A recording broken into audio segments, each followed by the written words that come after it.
Good day, everyone. Welcome to another episode of our discussion. Today's topic is about writing publishable paper. I will be your instructor. My name is Las Yuansen B. Kaluza, an associate professor of Leyton University teaching in the graduate school. Okay, so how do we write our publishable paper? The first thing maybe that we have in mind is the title of your research. Take note that the title summarizes the main idea or ideas of your study. So a good title contains the fewest possible words that adequately describe the contents and or purpose of your research paper. So in other words, the more title you have, the more that your paper will not be catchy to your audience, to your intended readers, researchers just like you. So when you are going to craft the title, the fewest possible number of words, the better. And make sure that the title is very creative and catchy to the readers. So what are the characteristics of having an academic research paper as a title? So we have here some of my list taken from the source as shown below in this slide. So first we have indicate accurately the subject and scope of the study. Second, avoid using abbreviations because abbreviations do not give literally the meaning of that particular topic. Okay? And then use words that create a positive impression and stimulate the reader's interest. So these are the things that you are going to consider. So positive impression and stimulate reader interest on your paper. After all, after we publish, the next thing to do is to count the number of citations. But how can you attract the readers? Is by making your title provide positive impression and stimulate the reader's interest to read your paper. Another one is to use current nomenclature from the field of the study. Then we have identify key variables if you're conducting quantitative research. Both dependent and independent also may reveal how the paper will be organized. And we have also to suggest a relationship between variables which supports the major hypothesis of your research. That if and only if you're conducting a quantitative research. But for qualitative research, the thing that you're going to put there is make sure to make it catchy and terms that cannot be measured. For example, a phenomenological inquiry of student mothers' lived experiences while in the school. Alright? So, you are looking into the experiences of student mothers, okay, attending classes daily. What are their stories behind? How they were able to survive? What are their challenges? How did they cope it up? Right? And these things are very vital for us to be able to understand and explore further and find meanings on their experiences. So these are the things that you have to consider in writing the title. So effective titles also maybe have a limited number of words from 10 to 15. Alright? So do not include the word study of, analysis of, or similar constructions because it might give you some, second thoughts, or it could only these terms basically are the things that you are going to do, to analyze, to study, right? So look for other terms. Titles are usually in the form of a phrase, but can also be in a form of a question. But there are only few who are using questions. But the using question type of research, make sure to look for a catchy question. All right. After all, what you wanted to know or what you want to tell the audience, your readers, is to have a positive impression and a catchy terms for your readers, to get the attention or the interest to read your paper. All right. Use correct grammar and capitalization with all first words and last words capitalized, including the first word of a subtitle. All nouns, pronouns, verbs, adjectives, and adverbs that appear between the first and the last words of the title are also capitalized.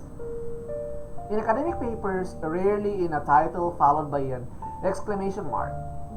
Right? For example, a tracer's study of the Bachelor of Secondary Education Services!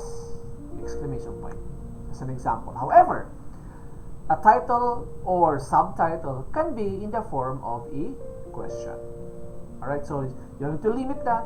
It's very rare to use exclamation point, but it is fine provided that you put meaning on it. What do you want to emphasize?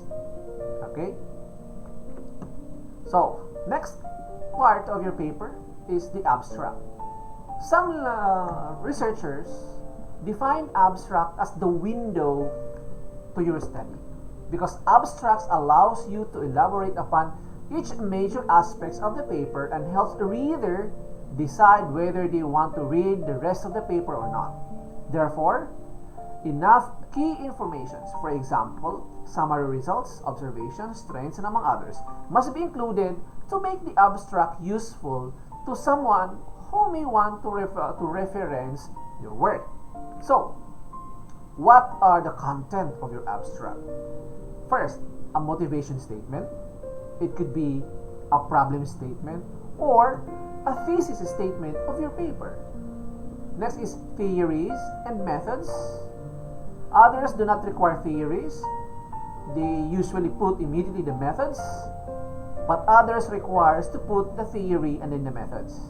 Then take note on the significant results based on the motivation statement, based on the problem statement, or the thesis statement you have stated in the first few sentences or sentences.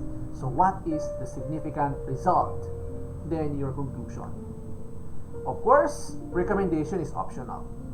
Then most publishable papers or journals has a maximum number of words for an abstract. For example, you may have 200 or 150. It depends upon the journal. On average, there's a maximum of 200 words for an abstract. Provide at least 5 keywords for an abstract. What's the use of the keyword?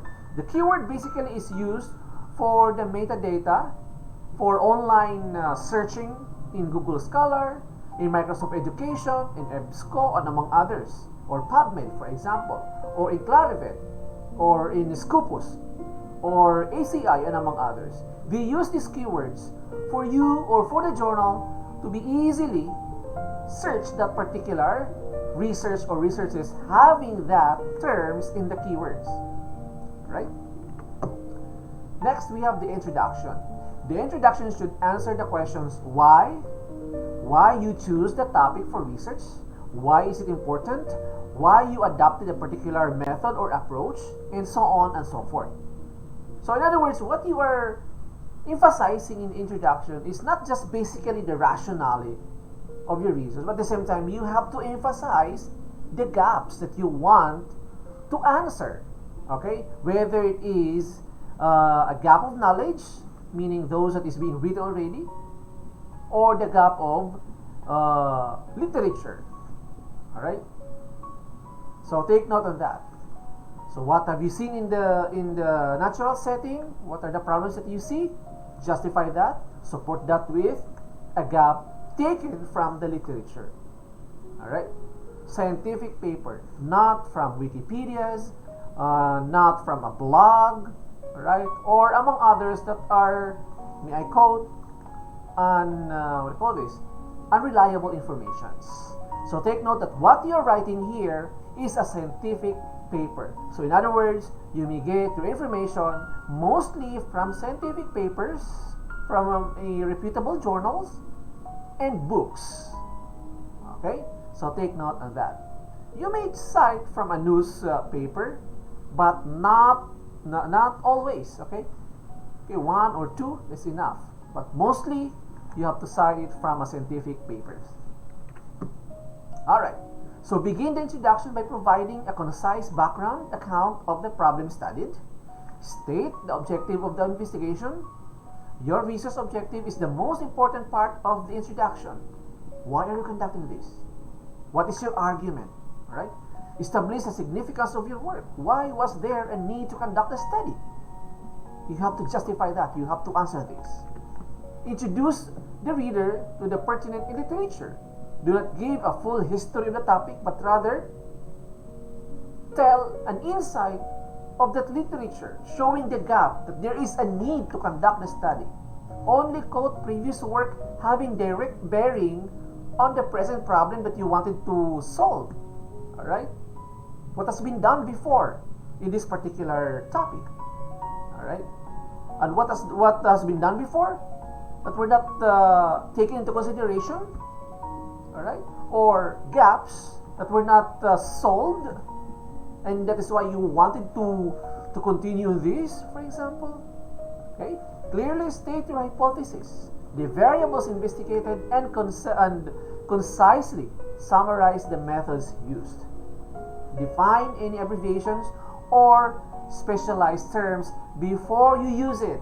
At the beginning of the paragraph, if you have an abbreviations, alright, define it first. What's the meaning of it? What's the acronym all about before you use the abbreviations in the succeeding paragraphs. Alright? Provide a concise discussion of the results and findings of the studies so the reader understands the big picture of your research. Alright?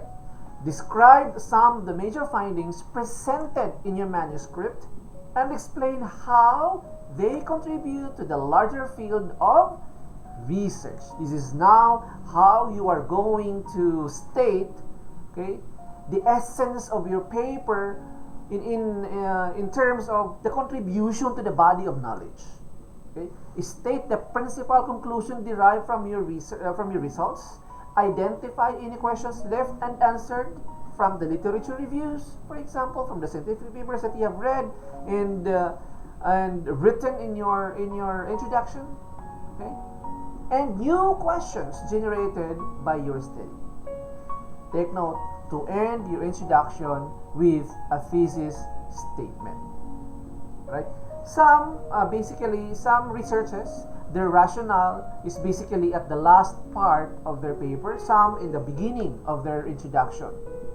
And the last few paragraphs will tell about the natural setting leading towards the justification why they are conducting the study because of the gaps that they have stated in the previous discussions or paragraphs. And so therefore, you are now going to end your argument of your study, meaning this is now the thesis statement. So other points to consider: be aware of who will be reading your manuscripts and make sure the introduction is directed to that particular audience. Move from general to specific, okay, from international point of view to national to regional and to the natural setting of your study. Okay, from the problem in the real world in the literature to your research. Okay, it's an inverted pyramid, some says. So write in the present tense except for what you did or found in the later part, okay, which should be in the past tense. And finally, be concise in your introduction. One paragraph will talk about a particular topic. Next paragraph could be a support of the previous paragraph, or you may open up another topic. That topic could be the gaps that you wanted to solve. You wanted to fill in the gaps and discuss that. Alright? So you have your introductory statement for a particular paragraph, then your literature support showing the gap, and then your synthesis, and then finally the justification why you are conducting the study. What's the essence of that? Be concise. Okay? There's no one paragraph that is only one or two sentences. A paragraph should consist about like more than 3, 4, or 5 sentences, excluding the literature reviews that you've conducted. So you have to put it there. You have to synthesize the literature reviews that you have cited. Okay? Highlighting the gaps in the literature reviews. And now, we have the conceptual, or the framework of the study rather. We have two: conceptual framework versus conceptual analysis, or vice versa. Conceptual analysis consists primarily in breaking down or analyzing concepts into their constituent parts in order to gain knowledge or a better understanding of particular philosophical issues in in which the concept is involved. Basically, conceptual analysis is found in a qualitative research. But for quantitative research, we use conceptual framework. Okay?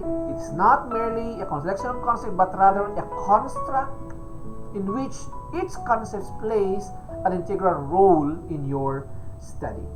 This is where you are going to put the variables, how the variables are connected to one another, how relate to one another, if you want to put a relationship to one another, or you want to describe to one another, and so on and so forth. That is your concept. Okay? Theoretical framework is a collection of interrelated concepts with a theory, but not necessarily so well worked out. A theoretical framework guides your research. This is your backbone of your research. The basis of why you wanted to conduct the study because of the theory. You want to prove the theory or disprove the theory. It's up to you as a researcher. Things that you will measure later on, and what statistical relationship you will look for based on the previous studies who utilize the theory. Research questions or statement of the problem. Research questions for qualitative research, statement of the problem for quantitative research. This is a questions that you will answer through your research and in your project or presentations or your paper. Right? So steps to help formulate your research questions. Write down what you know and what you do not know about the topic. Write down the who, the person, what, the event, when, the time, and where, the place in regards to the topic. Just write it in a piece of paper. Then format your question. The question should be a proving question and start with whether, what, how, does, are, is, and so on and so forth. It depends upon the type of designs or research designs that you are using. Okay? Avoid research questions that is answerable by yes or no. Okay? Avoid that. Your question should not leave open questions of who, what, when, or where. Okay? Let's say, for example, how does divorce influence children's social development? So, the topic is the divorce. Where? In the US. Person, children. What or events? Social development. Time. Recent research from and to.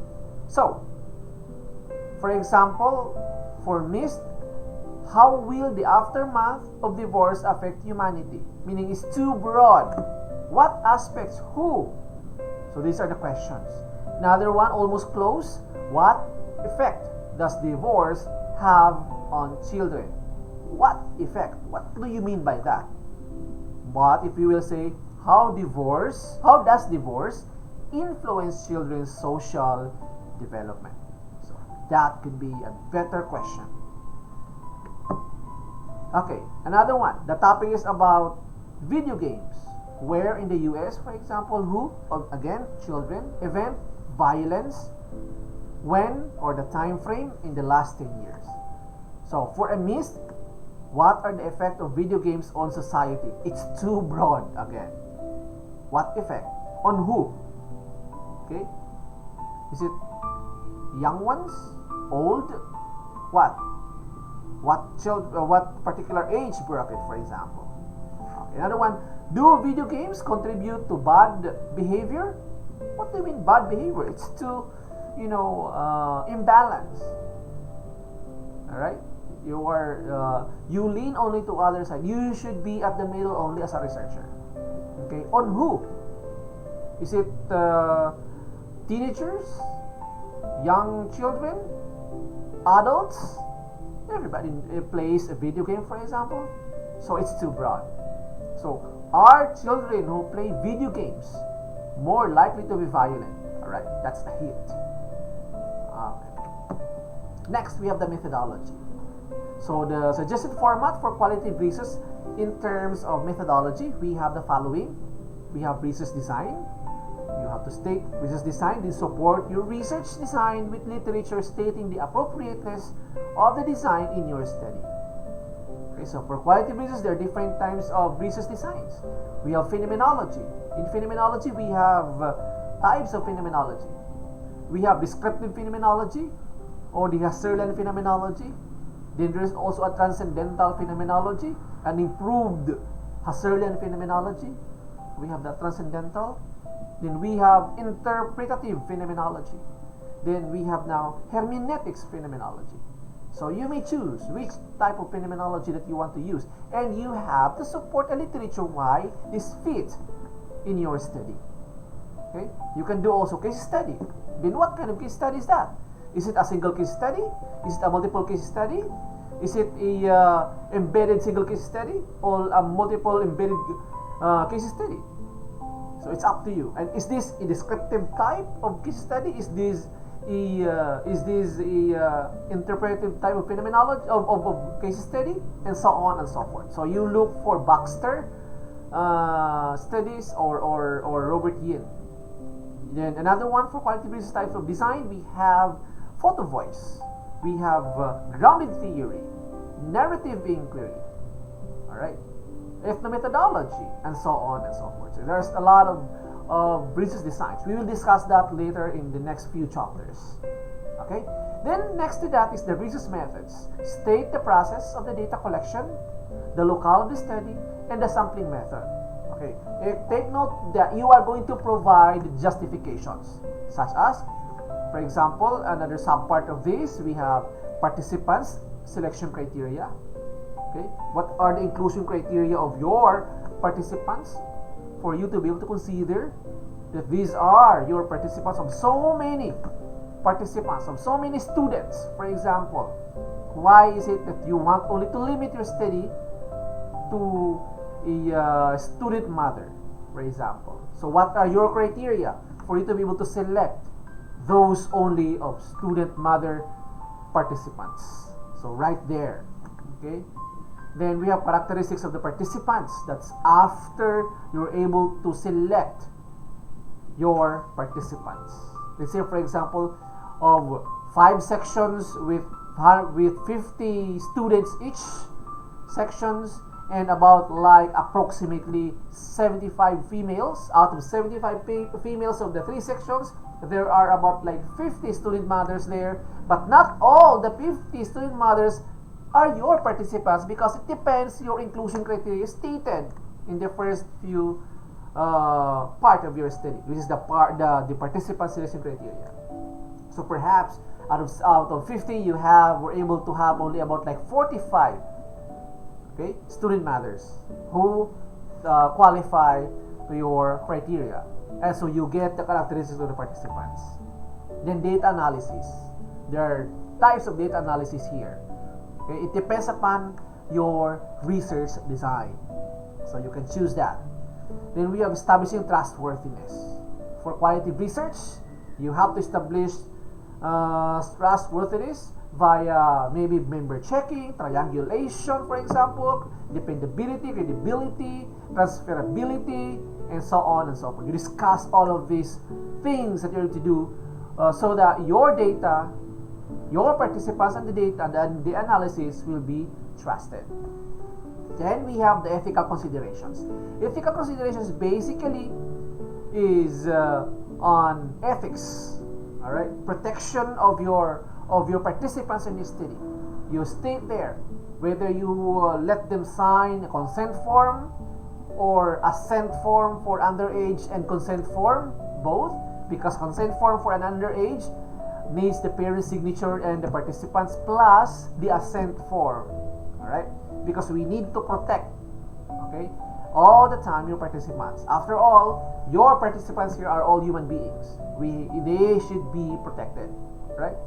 Then research reflexivity, describing the position of the participants. Who are you? This is positioning, all right? Who are you as a researcher? How credible are you to conduct the study? All right, so you write it there in detail so that later on, and the last few parts, you are going to state your possible biases as a researcher, so that when you are now going to conduct the study, you go back to reflexivity. While you are going to transcribe or transcribing the data, before you do that, go back to reflexivity. Remember who you are, what are your biases. Then while you are doing the analysis, Go back again to reflexivity, reflect on yourself, understand who you are, so that when you do the analysis, there will be no contaminations on your interpretation. Remember, when you're interpreting, it should be coming from the participant's point of view, not you as a researcher. Alright? Now, for quantitative research, we have the same parts with some few adjustments such as research designs. Okay? We have research methods, is data processing, data collection. Okay? The locale of the study, sampling method, the instrument and validation and treatment of the data. Provide justification to this. There's still the ethical considerations. Alright? Then follow your selected data analysis for qualitative research. Provide scientific citations, at least 3 every result if you are now doing or discussing your results and discussion. While for quantitative data, follow this format. Provide analysis to every results and follow the following format method. Following method of explanation, we start with descriptive analysis, meaning what happened to that data. If you have the table, describe the table. What happened to the data? Then diagnostic analysis. All right. Another paragraph is to diagnose. Okay. Why did it happen? Explain by looking into descriptions of your table, of your graph, for example. So why did it happen? Why is it that there is a trend, something like that? Then predictive analytics. What will happen if that phenomenon will continue? Discuss. Support with literature. Then prescriptive analytics. What should be done if that phenomenon will continue for the rest? Alright, what should be done? Are you to continue or not? Alright, then again, you have to provide scientific citations or supports, at least 3 or more literatures for every result. If you have 5 tables or 5 graphs, then there should be a discussion for every result again. Alright, using this format. So for conclusions wrap up what you have been discussing in your paper, what you have discussed in your paper. Conclusions may also call for action if you're doing action research, or overview future possible research. Following outline may help you conclude your paper. For example, in a general way, restate your topic and why it is important. Restate your thesis statement or your claim, your argument. Then address opposing viewpoints and explain why readers should align with your position. And call for action or overview future research possibilities. So that is how you want to conclude. Meaning you are now restating what you have said, and then what have you learned from your study? What is your opposing viewpoints? Or you wanted to add more information, alright? Based on what you have learned from the study. This is now your contribution to the body of knowledge. Okay? Then if you need to call for action, do that. For references, we are using EP Style 6th edition. You may use reference tab in IMI's word menu bar to automate in formatting and arranging citing papers, both and-text citation and references. I am very strict on this. Please do so, otherwise I will return your paper. Alright? So that ends of this discussion. Thank you so much for listening. Kindly please start thinking of what you are going to study or your topic, and then note on it, follow the format provided to you. Alright? So once again, this is your instructor, Las Yuansing Kaluza, a faculty of the Graduate School of Leyte Normal University. Thank you so much, and see you again.